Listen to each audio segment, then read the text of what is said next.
When you get to the end of your scarf, you will do what's called binding off.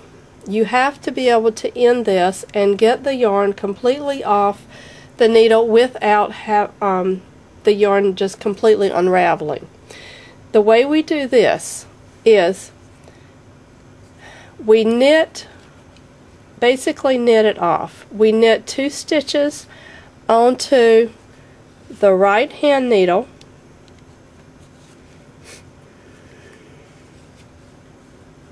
now I want to take the first loop that I did and bring it over the second loop that I did. Pull this through, and then I have dropped bound a stitch off. Okay, I knit again. Again, I take the first loop and I pull it over the second loop on the needle. So each time the stitch that you did previously pulls up, I use my fingers to hold on to it. I'm not that good at doing without it. That way they don't both slip off my needle. Knit again. This yarn is very stretchy.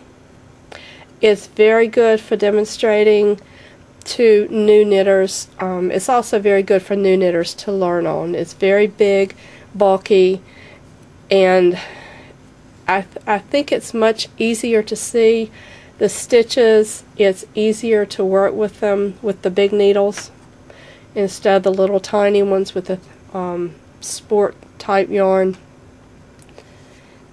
Even on the Nifty Knitter loops that I've taught the kids to use, I find this is a really good yarn because it stretches and it's very flexible. Okay, one more. This is the last stitch. I still knit it off. Same as before. You can drop that needle, pull this over. Now, I have 1 stitch remaining. What do I do? Well, I decide how much yarn I need to pull through, cut the end of it off, and I can pull this yarn through and tighten it up, and there you go. A mini version of what you would do to knit a scarf.